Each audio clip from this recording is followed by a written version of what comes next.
Welcome to the ISD 200 School Board Candidate Forum. I'm Alexis Pearson, and I will be the moderator this evening. Tonight, we will hear from all 9 candidates running for 4 open seats on the ISD 200 School Board. This event is being recorded live and airing on the Hastings Community TV YouTube page, where it will be available afterwards. You can also watch it on cable channels 14 SD and 799 HD. Let's hear the rules. All of the questions were submitted from community members and were reviewed by a committee, categorized, and narrowed down to 5. These questions were not provided to candidates prior, so candidates, if you need a question repeated, please feel free to ask. With a large group, the number of questions were limited in the interest of time. Because of this, candidates, you will be asked to address a question in your opening and closing statements. Please remember this is a forum, not a debate. No interruptions are allowed. Everyone will be given 1 minute for introductions, 1 minute to answer questions, and 1 minute for a closing statement. We will alternate who answers the questions first. Our timekeeper will indicate when there is 15 seconds left with a yellow sign and when to stop with a red sign. As the moderator, I am allowed to cut candidates off if they go over their time. Let's begin with opening statements.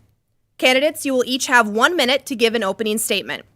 As part of that opening statement, please be sure to tell viewers what motivated you most to run for ISD 200 School Board. Philip Biermeyer, we will start with your opening statement, followed by Nancy Blanchard, and continue in alphabetical order. Mr. Biermeyer, you have 1 minute for your opening statement and can start when you are ready. Hello, I'm Philip Biermeyer, and I'm a 1983 graduate of Hastings High School. Just celebrated our 40th reunion this year. I have 3 lovely children who graduated in the classes of 2019, 2020, and 2021. Excuse me. Very proud parent. I've always loved Hastings. I was a former restaurateur, a business owner in town, and this city has given me a lot, and the district's given me a lot, and I've always wanted to contribute back. One thing I envision is in a district to where people want to come back and move and live here. People come to a district for a couple of reasons: infrastructure of a city and education. And I just feel that it was time for me to give back a little bit and help with the latter, the education part. Ms. Blanchard, please give us your opening statement. Thank you. Hi, my name is Nancy Blanchard, and I am very excited to be a candidate for the Board of School District this year. And I began my quest back in March when I felt totally infiltrated with the word go and run on the school board. So in August, I did apply, and that's why I'm here. I do have 4 children, all graduated from this district, and we have lived here for 40 years. I'm very proud of Hastings, and I think we have wonderful students and teachers, and I would like to be part of the increase of that in this community, of the structure of the school and the amazement of the district. Thank you. Thank you. Mr. Bruns, please give us your opening statement. Hey, good evening, residents of Hastings and the surrounding communities. My name is Matt Bruns. I'm a 14-year educator running for a seat on the fabulous school board for thinking of my work, Independent School District 200. I live in the community. I love the community. I got my start in education and love for education in this community as a long-term parasub. That encouraged me to go on and get my graduate work done and become a special education teacher in this district at Hastings Middle School. I've left the district but still serve the students of Hastings through Intermediate District 917, and I love it. I love serving the children, doing what we can for our future. My son is 2.5 years old. I feel it's incumbent upon me to step up and do good work for his generation and those that come forth, because it's time to give back, and that's what life is all about, getting lost in that work that's good for others. Thank you. Ms. Milner, please give us your opening statement. Thank you. My name is Melissa Milner. My husband and I have been in Hastings raising our 4 kids and running our chiropractic business for 25 years. I have a strong belief in what this district is capable of, and that's what's motivated me to run. I believe every student having the chance to learn and perform at their very highest potential, finding the passion that leads them to success in their adult life, whatever that is. I believe that bullying and behavior issues are out of control, causing our teachers to have challenges teaching their material. Lastly, I believe that a lot of families are leaving our district due to varying frustrations. This pulls valuable funding from our district that we so desperately need in order to not keep coming back to the taxpayers and asking for more money. I believe we need to identify what causes families to leave and correct those things. During this campaign time, I have heard many of you share your concerns. I honor those, and I also believe this district has the potential to overcome these challenges and once again be an excellent district that families are attracted to. Thank you. Ms. Onen, please give us your opening statement. Hello, my name is Pam Onen. My husband and I have lived in Hastings since we were married, so over about 32 years. We have 3 children who have all gone through the Hastings school system. We have been very grateful for what the school system has done for our children and for us as a family. I'm a teacher. I've subbed in the district, and I wanted to help the district more. I do have a lot of board experience ever since high school, early college, and continuing until just very recently. I understand what it is like to be a board member. I understand the importance of a board. I make decisions and approach ideas from just facts. I'm a mechanical engineer. I'm a math teacher. I go for the facts. We break it down, and we make good decisions, not based on emotions, but based on what direction we should go. Thank you. Thank you. Ms. Ring, please give us your opening statement. Hi, thank you. My name's Mariah Ring, and I graduated from Hastings High School in 2010. I'm running for school board really because I truly love this community, and I want to see it grow and flourish. Both of my jobs here in town are related to education. I work at the Leduc Historic Estate. I've been there for 5.5 years, and I also coach the club swim team here in town. And through both of those jobs, we encourage continuous learning and improvement, and I get to work with our students pretty regularly through practice, but also through field trips and working with teachers on the curriculum and supporting it that way. I really believe that education sets a groundwork for our future, and I believe in giving children the best foundation possible to keep Hastings a community we can be proud of. Thank you. Mr. Seeger, please give us your opening statement. My name is Matt Seeger. I'm a graduate of Hastings High School 2000. My wife Jennifer graduated in 91. We've raised 4 kids through the district. The youngest 2 will graduate in 2 years. I want to just say thank you to everybody tuning in tonight as well, and to our crew here and our moderator and our hosts. But also to answer the question of what motivated me most, it was really when the people in the community came to me and asked me if I would. And for me, there's no weightier ask, no higher calling than when your community asks you to serve. You have to take that seriously. So after that, getting family on board was the only thing I considered. And once that was done, it was sealed for me. Thank you. Ms. Wentzler, please give us your opening statement. Thank you, Alexis. And thank you for having us all here tonight. My name is Brandy Wentzler. I was a 93 grad of Hastings. I went away to school in Winona, and I kind of stayed there. I worked as an educational interpreter for 17 years. I have a background in volunteer coordination, safe environment training, and then I even, after we moved back to Hastings just 10 years ago, I started as a preschool teacher out in Vermilion, and I now work exclusively for the Dakota County Library System. So those 30 years, all of which has been in public service, and that is my big why. I just want to serve our schools. I love our educators. I love the field of education, and I just want to serve. Thank you.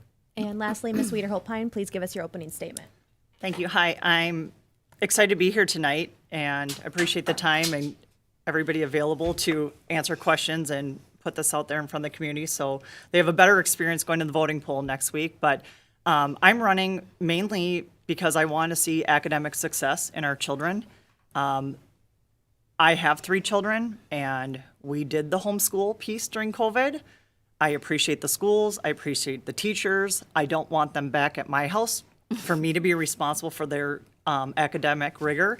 But, as a member of this community, born and raised, I've been involved. I have a lot of family and friends, kids that were, in part of our coaching and, we employ at a local business. I want what's best for these kids. I want them to leave Hastings High School with the confidence and the foundation to do whatever they need in life. If we're not giving them the basics here, we won't be able to have them succeed in the future. Thank you. Thank you, candidates, for those opening statements. We will now move on to our first question. Again, you will have 1 minute to answer this question, and we will now go in reverse alphabetical order. Ms. Wiederholt-Pine, you will answer first, followed by Ms. Wentzler, and so on. The first question is, please tell us one area where you believe ISD 200 performs well, and one area where you believe it performs below average. How can the school board make a measurable difference in this second area? Ms. Wiederholt-Pine, you can start when you are ready. Well, it's going to be difficult to pick just one. I think Hastings area schools has a lot of things that they're doing well. We need to get back on track and refocus. Rules and policies were, bent a little bit through the COVID time. We're out of COVID. So I think we're lacking in discipline where teachers aren't getting enough support. I think we need more involvement from parents, administration, and the teachers to hold these kids accountable.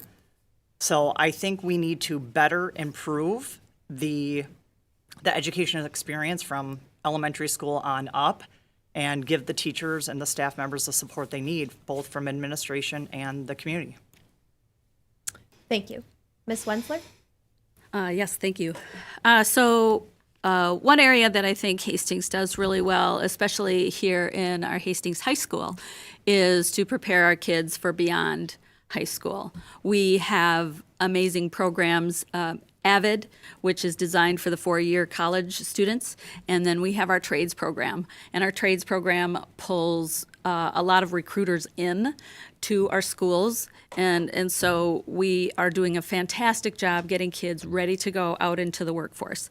A place where we are lacking, I feel strongly about, is in our mental health offerings.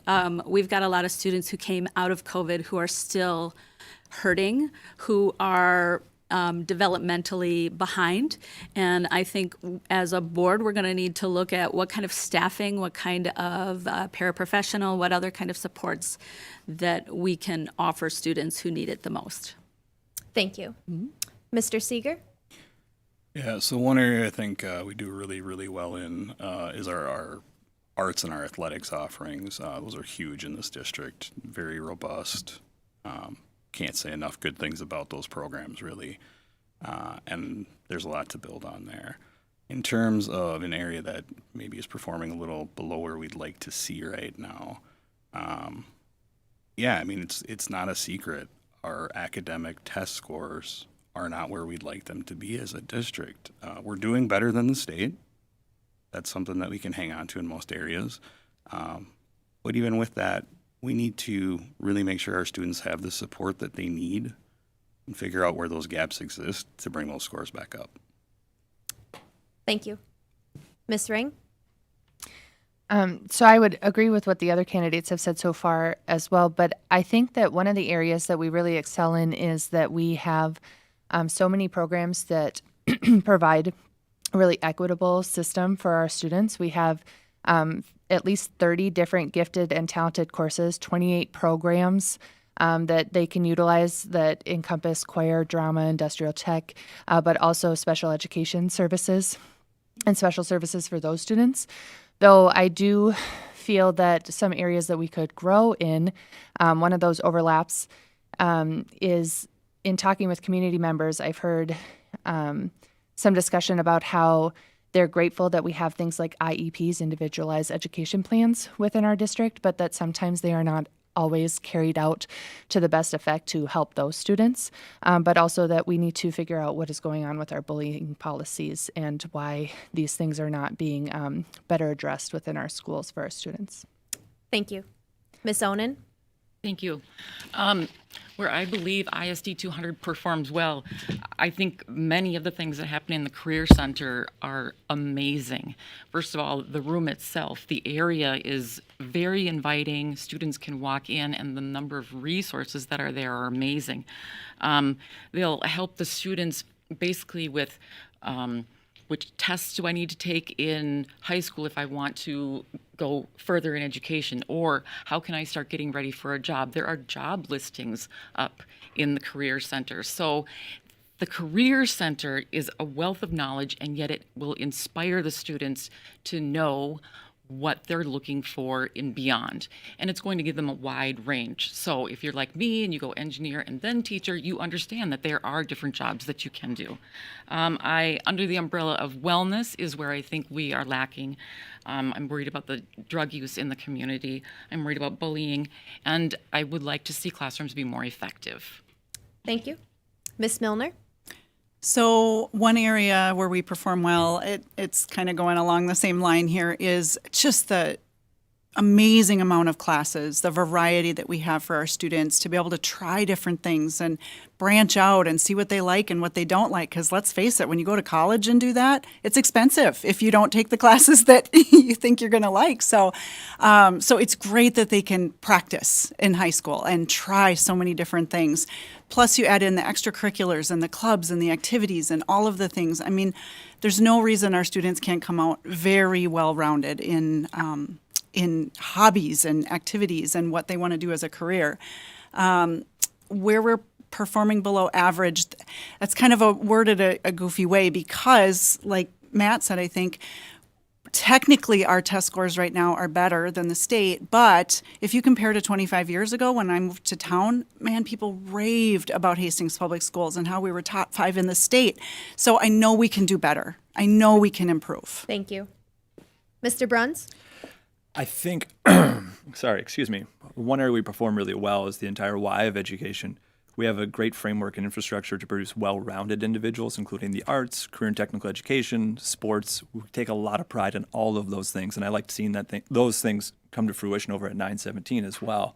Where I think we're lacking and really can grow in an immense way is stakeholder voice, whether that comes to honoring labor groups across categories and who we work with here in the district, but also families. The community is getting older, but that means the community will eventually get younger, and it's changing.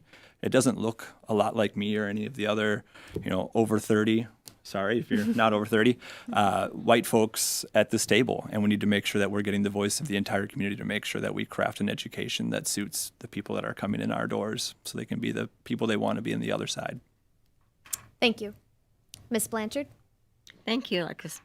I agree with so much that has already been spoken as far as the school excelling in performance, definitely in the music programs and the athletic programs, and also preparing children for college and having many, many choices in front of them to be able to choose different ways that they can experience education and different sections.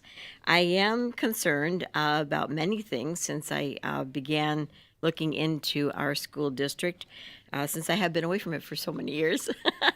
But our last child did graduate in 2000, so it's been quite a few years. But I am also a teacher, and I realize the importance of and a parent, and the importance of parents' voices in the school system.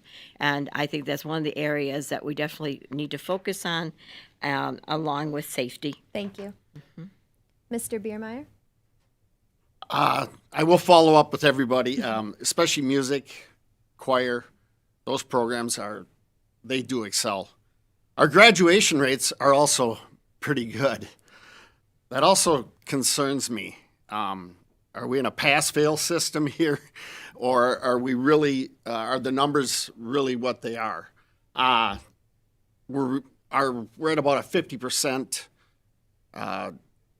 proficiency level in reading, math, science. So really, the numbers are down to me. Test scores are down. A 4.0 student will get a 20 on an ACT test, and I don't believe that. That's because they can't test well. You're not a 4.0 student if you don't test well. So I think we need to get back to raising our standards and not lowering expectations for our students. I think we have to build them back up. Thank you.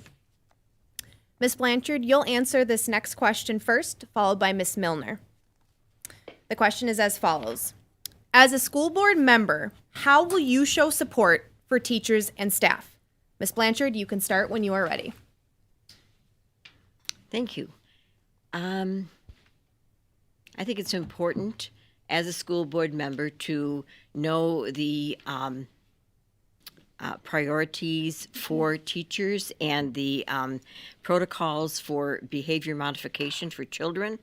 I think that that is a highly necessary part of the board, and to back the superintendent to be sure that those protocols are being carried out to the degree that they are written. I understand that some shall I say, softness was given after COVID and everyone coming back to school. But I believe it's time now to put those protocols back in place and support our teachers and staff so they can actually do what they do best and not have to be policemen in the classroom. Thank you. Ms. Milner, followed by Ms. Ring. Thank you. So this is an easy one for me. We have a lot of friends and kind of people in our lives, I guess, that are in the district. And I've already made myself extremely accessible to them. In fact, some of them I've just called up and said, hey, tell me what's going on. Like, give me the lowdown. And we've had some really great conversations. I also have friends in other districts, and so they've shared with me what's going on in their lives as well, too, which does definitely translate to similar challenges we're having here. And a big motivator for me was these discipline issues. I can't imagine trying to teach a classroom of usually an overcrowded classroom of a lot of students and having disruption after disruption after disruption. That just, I can't imagine that environment. So my heart goes out to the teachers. I want to get them back on track discipline-wise so that the teachers can teach. Thank you. Ms. Ring, followed by Mr. Biermeyer. Thank you. So to support teachers and staff, I think you have to show that you're willing to listen to them.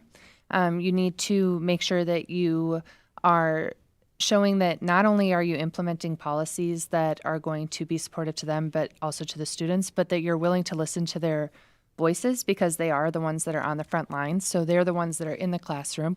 They know what's going on.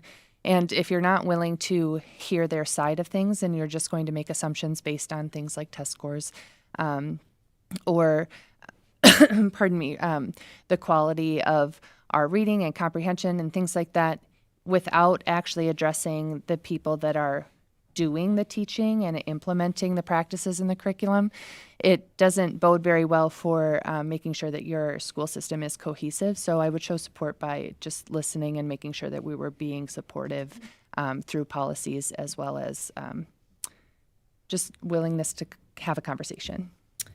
Thank you. Mr. Biermeyer, followed by Ms. Wiederholt-Pine. Following up on that a little bit, I think teachers are feeling a little undervalued right now, and I agree with that, and I hear that. A teacher needs to be protected. When a teacher is worrying and dealing with disruptions in a classroom, they're not teaching, and that's what they love to do. So I'm very pro-teacher in that aspect.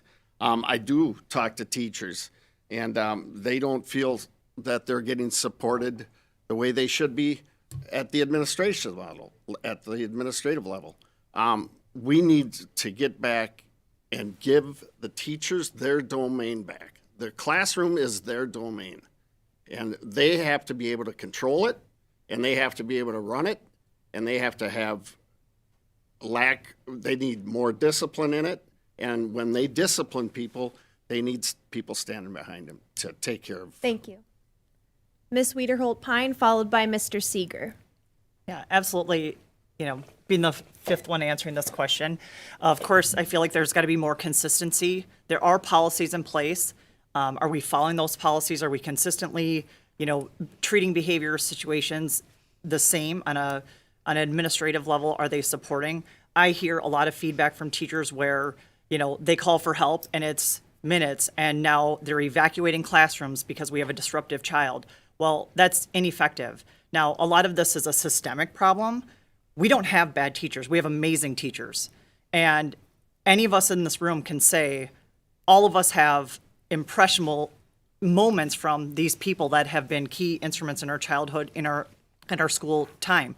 So they need the support, but it's got to come from the top down. It has to be the school administration.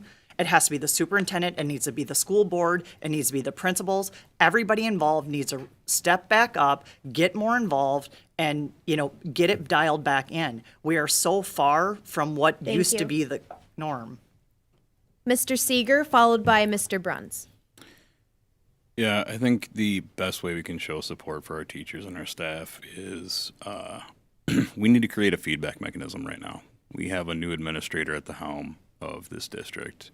She's barely begun to take the reins, and we need to give her a chance to have some creativity, have some chance to create some leverage, and we need to check in with our teachers and our staff to see how that's going. And that's part of the process that this board needs to engage in governing this entire district. Thank you. Mr. Bruns, followed by Ms. Onen. I think there are a number of ways we go about showing support for teachers and all of our school staff. I would be wary of over-governance and walking through schools unannounced and pretending that I am something different in those spaces. And I would leave that discipline stuff to administrative teams and knowing that they have frameworks and instructional practices for their teachers and other groups. But the biggest thing is understanding that we are going to be facing a school staff crisis across the board, and honoring them at contract negotiations and opening up listening sessions to know what's important to them, what's a priority to them. There are a lot of really great communities that surround us as well, and they can face the same problems, pass a better contract, and pull some people over. So we need to know what our teachers want that makes them stay. And sometimes it's about creating that culture where everyone feels that their voice is being heard at the table. And then even when you draft a district policy, bringing it back to them and saying, where does this hurt you and how does this help you? And what are the things that we're not seeing? That way we know that we're not passing anything that will inhibit the good work that they're able to do in the classroom. Thank you. Ms. Onen, followed by Ms. Wentzler. Thank you. As a school board member, I would continue to listen to teachers and staff. I've subbed in many of the buildings, and the teachers do have a lot to say. They'll have frustration about staffing, on getting a substitute teacher in the building, and if there isn't a substitute, then they have to cover the classrooms for their coworkers. There's been frustration on that. And another area of frustration is student behavior. I, as a school board member, would like to make sure we are really very, very seriously following the policies. We have policies for behavior of students. We've got policies for, mostly the behavior. We want to stand behind the teachers and show them that those mean something. I would like to also see the building principals take more of an effort to stand behind the teachers and help them with their priorities. Thank you. Ms. Wentzler? All right. Well, I think, as we take on a new role as board members, the first thing we're going to have to do is get ourselves familiar with the strategic plan of the district, as well as the district policies. They're already there.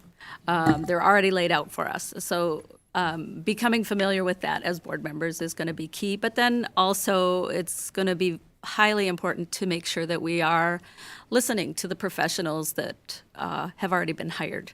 Our teachers, our professional educators, they're doing phenomenal work. What's been really amazing to watch over these past couple of months is our new superintendent work with the administrators, and she's asking for some pretty regular reports coming from those buildings, and it's all of those areas of support and ways of listening to our teachers come contract negotiation time, come professional time. Yeah.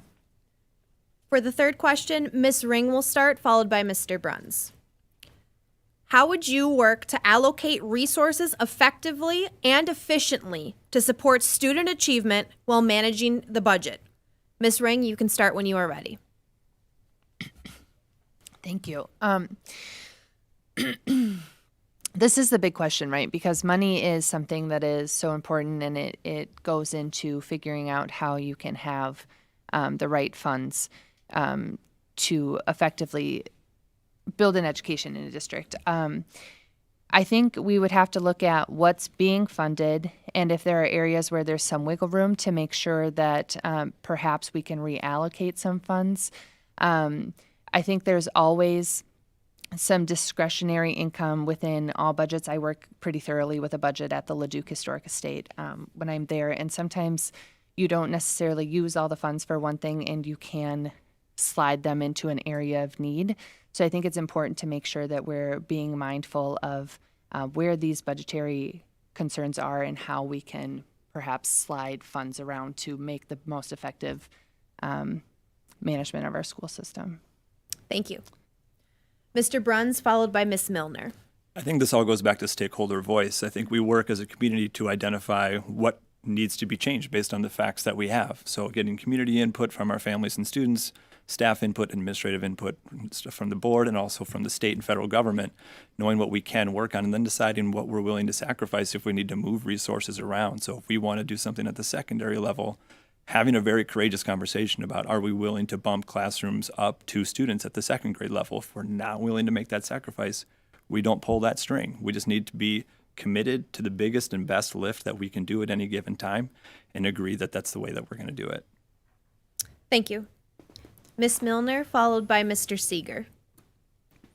Thank you. I agree with what the past two have already said. It is, with owning our own business, we have had to manage a budget for 25 years. It's a huge part of owning your own business, and so you get very creative.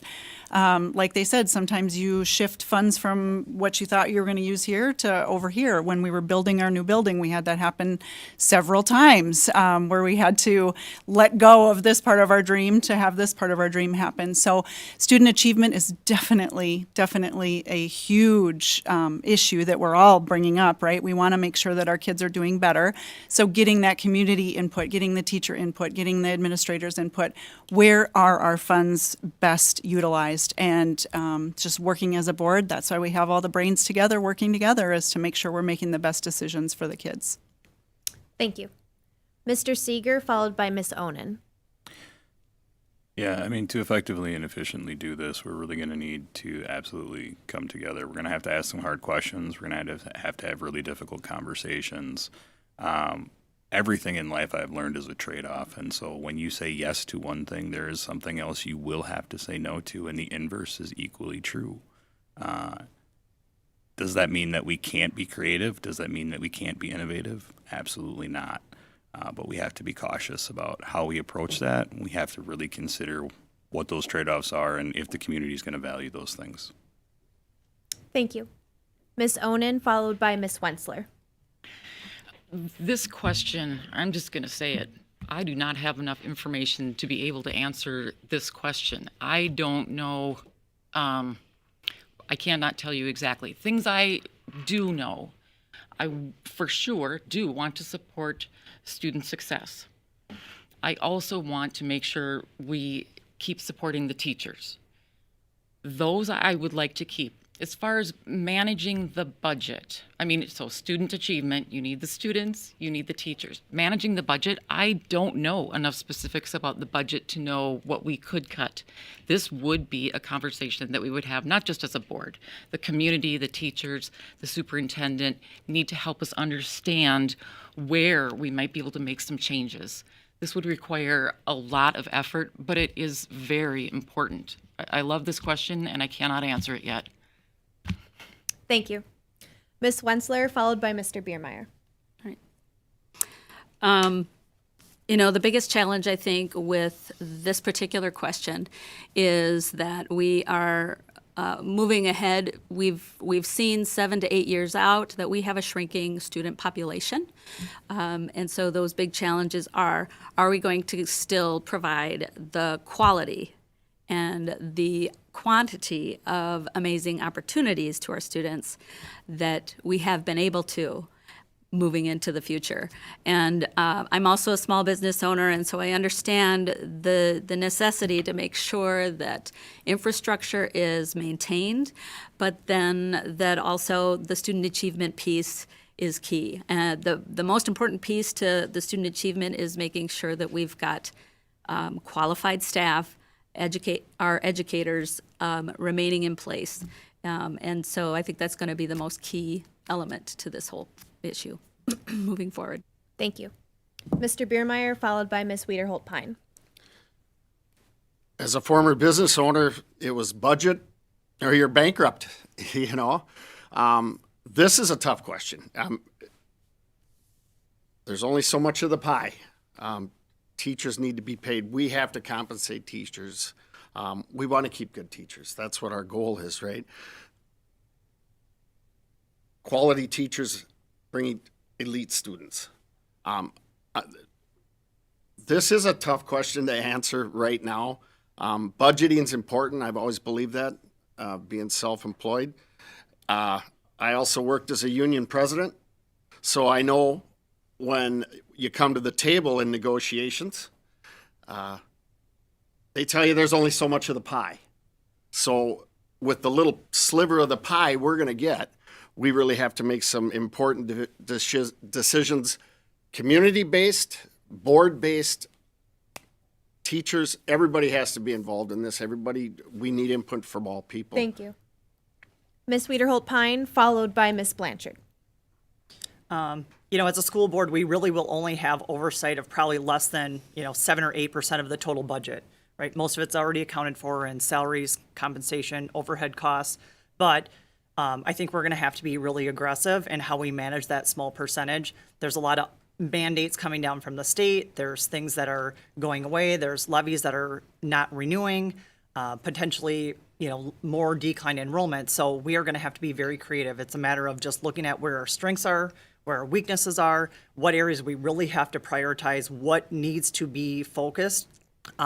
We're excelling in so many areas. So, not that that's on autopilot, but we have to definitely refocus on the areas that we are lacking, and get scrappy on how we can either manage those funds or allocate funds or raise funds and not have to tap into the taxpayers. Thank you. Ms. Blanchard? Well, thank you. I think that's one of the exciting things about the fact that this is going to be a 7-member group that's going to be working on this, because with that many different ideas and strengths of all these different individuals, it will be a really creative challenge to balance a budget and to make sure that we do meet all the needs. And I think the amazing thing is that everyone would dream of meeting all the teachers' needs, all the students' needs, all the, administrative needs, financially as well as otherwise. But the reality comes that when we have a business, which I also began 2 businesses and ran them, the reality is you do have to be wise and honest, and it's hard. But the idea of being able to balance the budget is not beyond ability. Thank you. Thank you. For the 4th question, Mr. Bruns will start, followed by Ms. Wiederholt-Pine. How do you plan to address the mental health and well-being of students, teachers, and staff? Mr. Bruns, you can start when you are ready. This is a big one. I know that in the district I'm currently employed in, we have mental health supports available to staff whenever they need it. So I would look to make sure that those supports are in place if they're not already there. And then making sure that we have a substantial or at least appropriate health benefits package that covers the ability to get the support when you need it.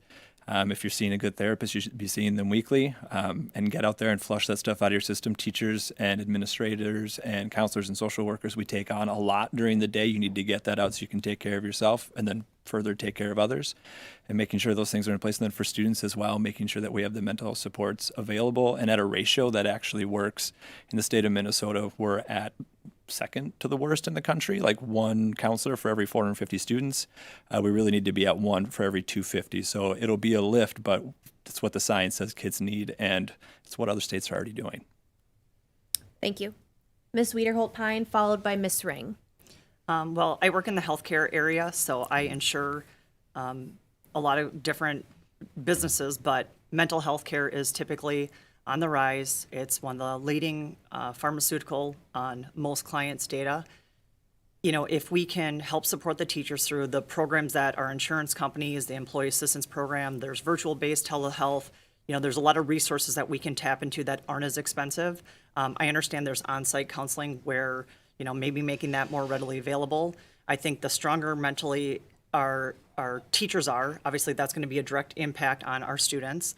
I think the students, a lot of it comes down to, you know, there's drama, there's, you know, the safety concerns. And honestly, if these kids are coming to school every single day, knowing that they're not meeting expectations because of their academic rigor, I think with their academic improvement, their mental health could improve as well. Thank you. Ms. Ring, followed by Ms. Wensler. So mental health is something that is becoming far less stigmatized, which I think is really important, but I still think that it's important to make sure that our students know that it is okay if they are struggling. So having counselors in place, like Mr. Bruns said, would be really important, especially if we can step up our game and get more of them here.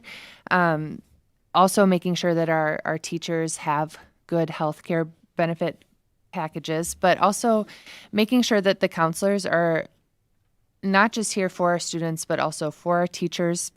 If there are instances of that, making sure that our teachers feel as if they can take mental health days might be really important as well, because it is a really taxing profession when you are in these positions where you're teaching students every day and you are dealing with disciplinary issues, but also just trying to perform to certain academic standards, like Ms. Pine said too.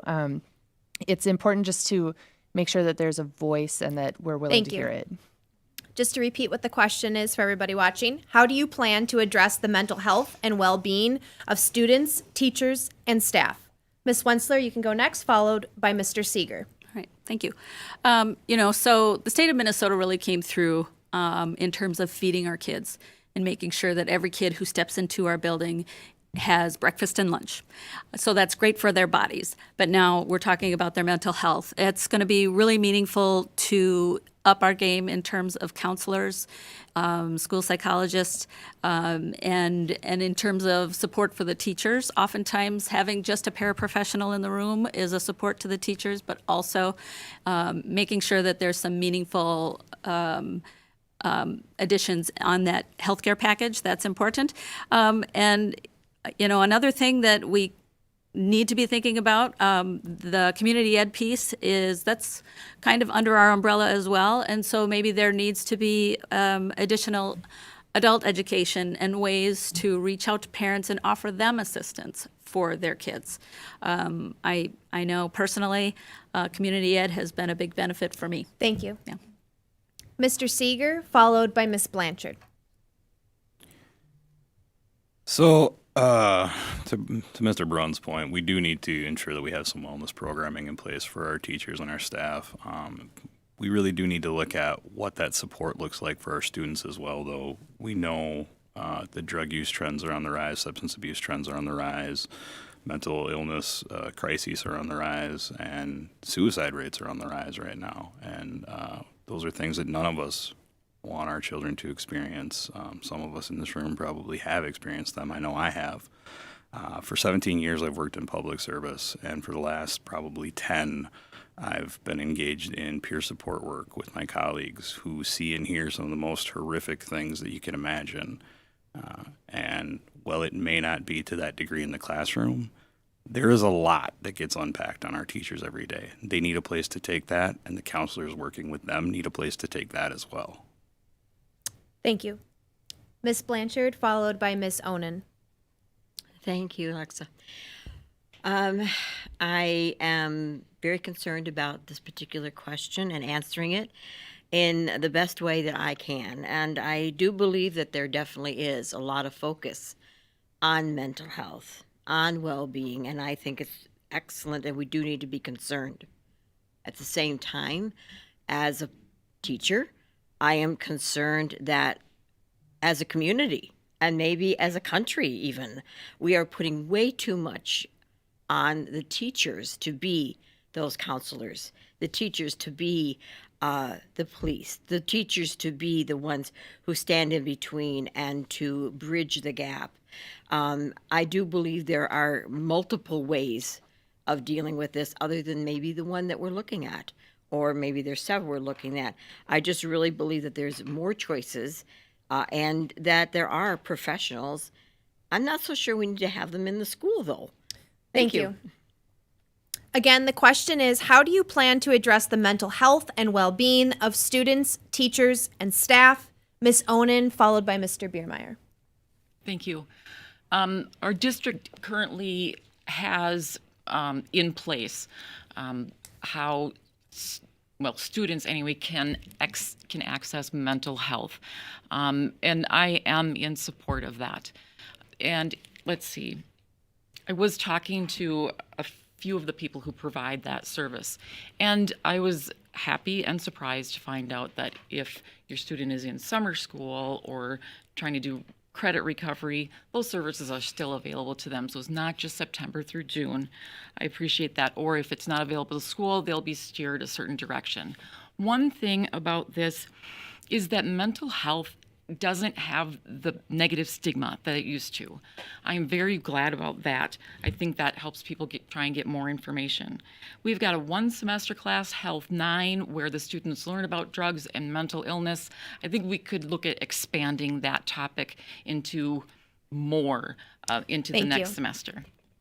Mr. Biermeyer, followed by Ms. Milner. Training programs for teachers, actually everybody at all levels. Definitely programs for kids.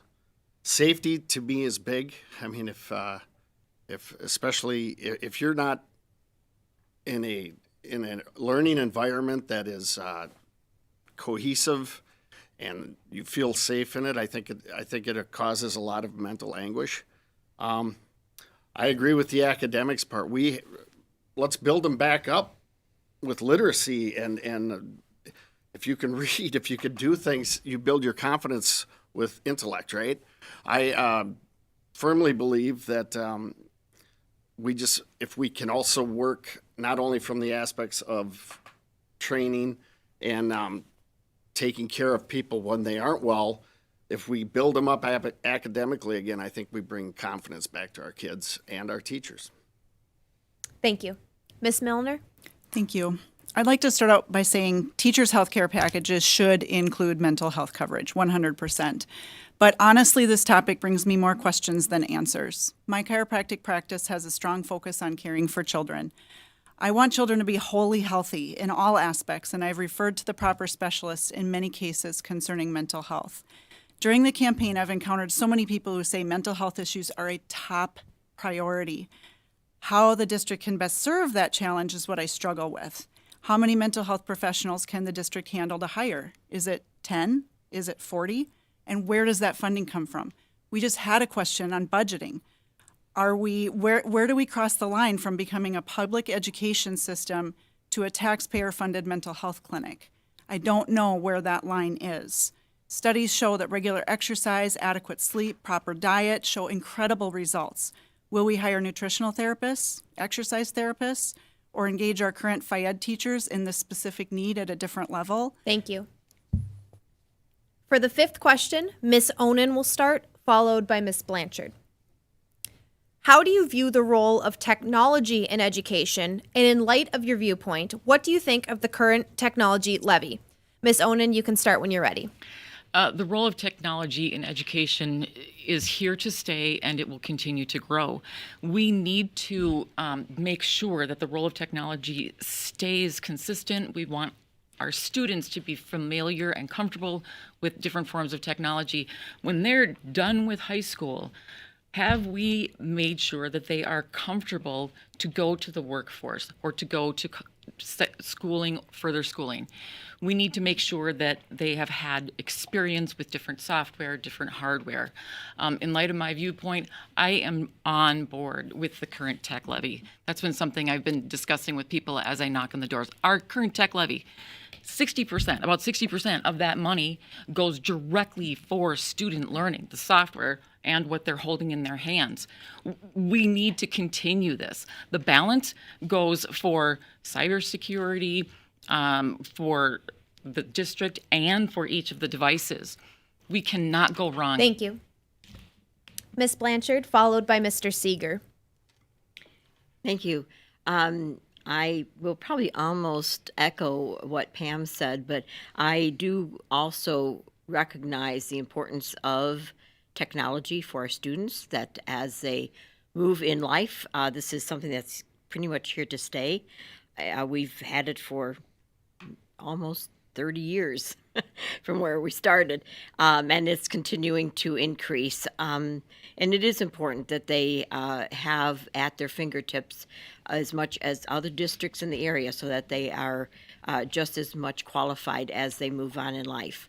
And as far as the spending of the levy, I know that a lot of it is going to also go to the school district itself, to keep all of the bus communication well and so forth. There's so many pockets that we don't sometimes realize this is going to be used for. Thank you. Thank you. Mr. Seeger, followed by Ms. Milner. Yeah, technology is not going away. It's only going to grow. It's only going to increase in its use and in its value day by day. I think about the things that the phone that wasn't in my pocket could do 25 years ago, and it was nothing. And now I have come to rely daily on that device to help me keep my schedule, to help me stay in contact with my friends and my family, to say nothing of responding to my emails, making sure my boss can get a hold of me, responding to my staff at work when they need something from me. So, yeah, it is absolutely going to continue to increase in need. We need to make sure our students don't have outdated technology. That's not going to serve them well. They're not going to learn how to enter the real world with outdated technology. We need to make sure our schools are safe. We need to make sure our students are safe. I'm in support of this levy. Thank you. Ms. Milner, followed by Ms. Wiederholt-Pine. Thank you. So, correct. Technology is not going anywhere. And just to date myself, when I was in school, I was at the Oregon Trail time frame. So I have had a lot to learn through the years, and still have so much to learn and feel quite inadequate sometimes. So I don't want our kids to ever feel that way. I want them to feel confident to go into whatever careers and professions and just have that solid education. But on top of that, a piece as a parent that concerns me and why this levy is important is the cybersecurity piece. If our kids' information gets out there, that's a level of safety that goes out the window, and I don't like that as a parent. So it's really important for me, for our district, to get that cybersecurity piece in place and get it functioning. So yes, I'm in favor of the tech levy. Again, the question is, how do you view the role of technology in education? And in light of your viewpoint, what do you think of the current technology levy? Ms. Wiederholt-Pine, you will go next, followed by Mr. Biermeyer.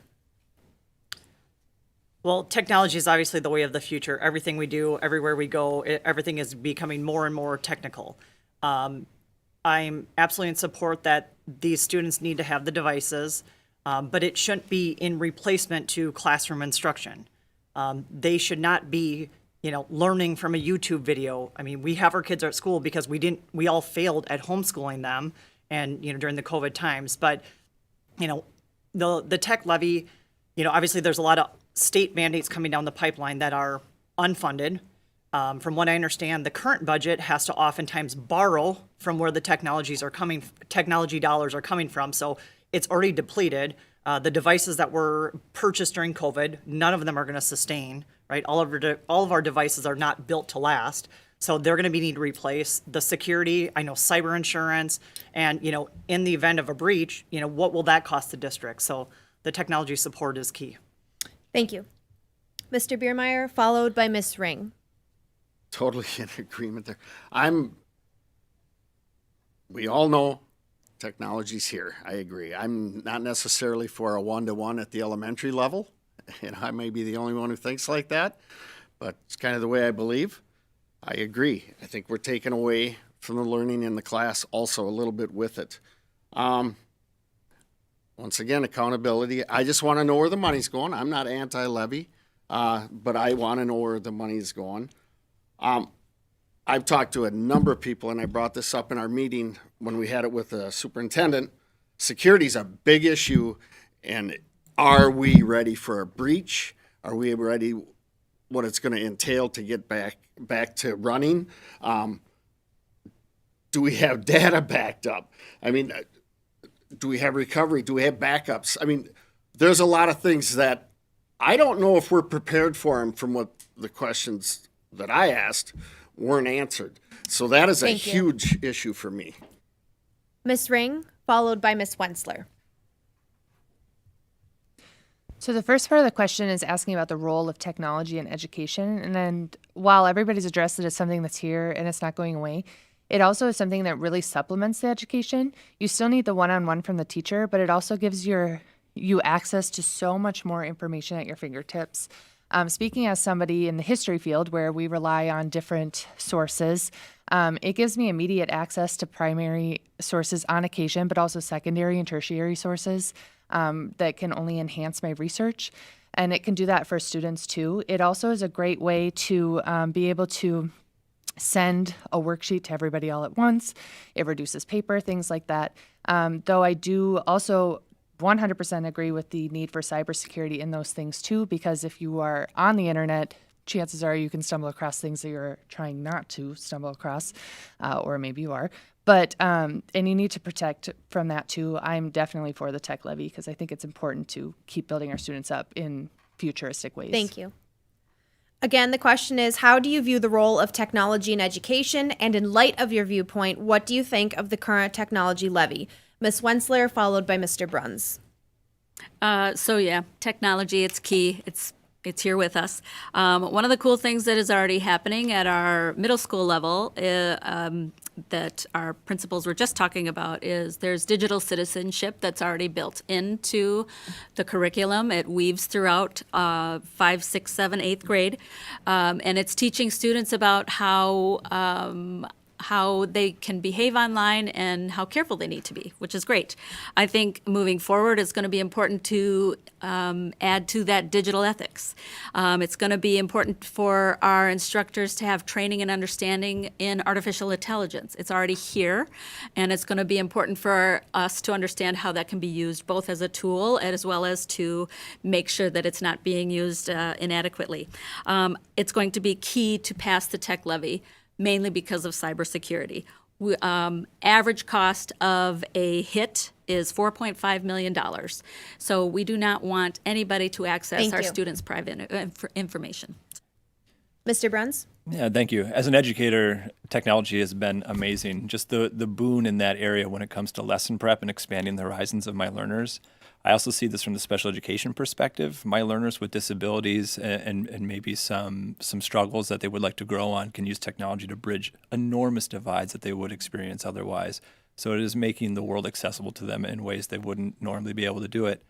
I think it's also important to discern, not discern, but to understand that technology is everywhere, whether you work in the trades or you see yourself working as a pharmacist. My brother is a diesel mechanic for Caterpillar, and he doesn't fool around on an enormous dump truck trying to figure out what's wrong. He plugs it into a 2-pound laptop, and it diagnoses the machine for him. So tech literacy is huge for our students. I also think about that literacy piece making them smarter. Certainly, if you can't read, someone's going to take advantage of your inability to do so. So making sure they're prepared for that. And bottom line for the tech levy, the security that it gives and the devices that it supplies to our teachers and learners will be groundbreaking. Thank you. And thank you to all candidates. That concludes the question portion of this forum. We will now move on to closing statements. You have 1 minute for your closing statement. In your closing statement, please let viewers know what you value about public education. Ms. Wentzler, we will start with you, followed by Mr. Seeger. Ms. Wentzler, please begin when you are ready. Thanks. I think the thing that I value most about public education is that we get to meet every kind of student at our door. and I'm always excited to serve every community member who chooses Hastings Public Schools. And I realize as a board member, I might be sitting at a table where I don't agree with everybody, but I'm a good listener. I ask thoughtful questions. I am excited to potentially sit at that table with Director Zuzik, Director Tate, Director Dressley, as well as to share in time with our new Superintendent Champa. I look forward to the Raider Spotlight. I look forward to hearing from administrators, and I just hope that I have earned your vote. Thank you. Thank you. Mr. Seeger, followed by Ms. Wiederholt-Pine. Yeah, I think the wonderful thing about public education is really it's a space where nobody gets left behind. We're going to bring everybody along for the ride. We're going to make sure that we can do everything we can to propel them into the future and be prepared as best they can be to go out into the so-called real world. And that's not to be facetious, but that's how we talk about it to our kids. They're in the real world. They see the same things we do on the news. Their public education can help them process those things. Their conversations at home can help them process those things. Their public education give them a great deal of perspective on what's going on around them and the information that they're absorbing. I can't think of a greater gift we could give to our kids than that. Thank you. Ms. Wiederholt-Pine, followed by Mr. Biermeyer. Well, public education is obviously the foundation, right? Every child has the opportunity and is entitled to an education, whether you're a doctor, a lawyer, attorneys, electricians, everybody comes through the same process. So our education system is the foundation to all the leaders of this world, right? It's the starting point of it. As a board member, I want to sit at the table. I want to be instrumental in the budget. I want to be instrumental in, hearing the voices of the community members of Hastings, friends and families. I want teachers to know that they're supported and being heard.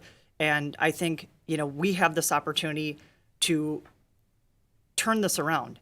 There's some areas where we need to strengthen, but we have so many things that are going well for this community that we can just continue to capitalize and make Hastings be that place that I've always known it, where people want to be part of. They want to come here. They want to raise their kids here. And obviously with the aging population, that will turn over. So let's be prepared to fill those seats with families that want to educate their kids in our system. Thank you. Again, as a reminder, as you give your closing statements, please let viewers know what you value about public education. Mr. Biermeyer, followed by Ms. Milner.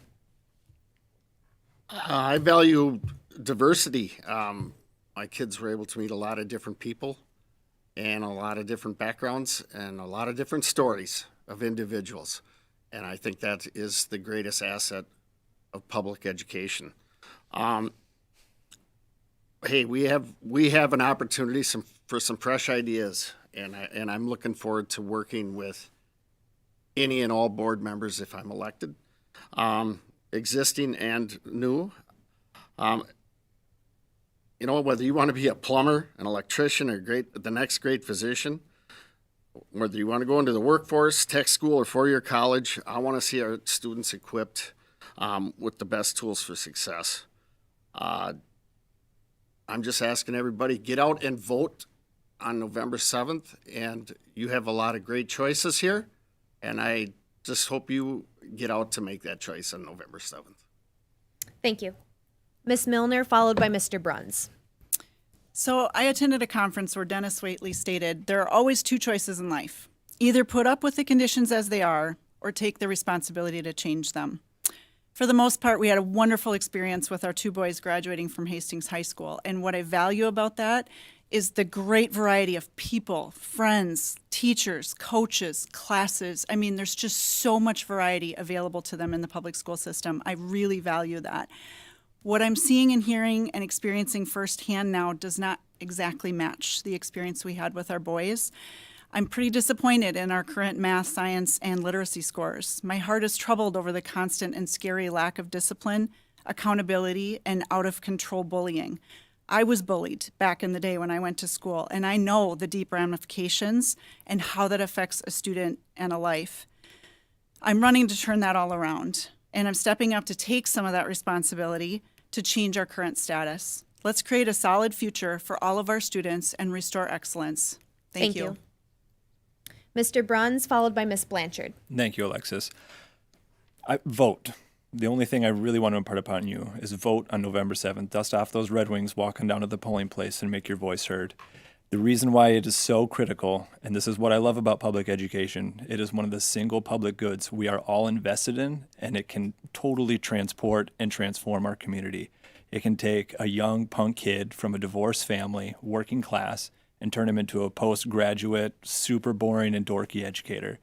It is the greatest equalizer that we have. It can raise home values, it can lower home values. So get out there and vote for the candidates that you believe bring that promise to our families and to our learners and to our staff, that Hastings Public Schools are the gem and will be higher than the 29th best high school in the state in the future, because that's what we want. Shoot for number one. If you rest, you rust, and you can always be better. Demand more. Thank you. Again, as a reminder, as you give your closing statements, please let viewers know what you value about public education. Ms. Blanchard, you'll go next, followed by Ms. Onen. Thank you, Alexa. I concur with exactly what you said, Matt. Public education is probably one of the most amazing places for excellence to thrive. At the same time, as Melissa mentioned, we definitely have some areas that need to be tweaked and changed. I'm very excited, though, about the fact that with public education, it gives opportunity and challenge to grow in character to the students, for the teachers to impart into the students integrity and honor. And these are some of the factors that I think are highly important. And I hope to see that increasing. It also gives them a wonderful place to learn in life about growing and maturing. And it does give a place for them to find out where they're going to go in life and excel. And I also encourage you to get out and vote. Thank you so much. Thank you. Ms. Onen, followed by Ms. Ring. Thank you. Okay, what do I value about public education? Everybody gets educated. If you have one off year, you get 12 years, plus kindergarten. So this is just a huge investment for our community that we do this for our kids. My son was hard of hearing. The district helped him get hearing aids so that he could use them during school. We wouldn't have done that at home. Okay, what do I value about public education? All the things I was grumpy about during COVID. Not every parent knows geography or math. We need this. We all work together. Whether you're a high flyer, AP student, or whether you are a kid who has an IEP and you need extra help, it's there. It's tailored for you. Also, what I like is that we all get a voice. I can call a teacher. I can ask my student to talk to the teacher. I can vote. Thank you. Lastly, Ms. Ring. Thank you. I think my favorite thing about public education and what I value about it does play off of a lot of what Pam was just saying, but it's the accessibility of it. It's the ability for anybody from any social class or any educational background to tap into this educational resource that builds up our community. So from the special needs courses all the way up to just your standard run-of-the-mill, I took classes, honors, AP, whatever you need, it's accessible within public education, and is somewhere that you can find that and you can find where you fit. And I just think that that's so important for our students, is to have that space. To echo Phil, I think diversity is really awesome. I think it's important that we can have that showcase to our students. And I'm just really excited to be running to be a part of that in our community. Thank you. This concludes tonight's forum. We want to thank all of the candidates for participating tonight. This forum for ISD 200 School Board was brought to you by Hastings Community TV. The recorded version of this forum will be on the Hastings Community TV YouTube channel. Please be sure to vote on November 7th. Have a great night, everybody.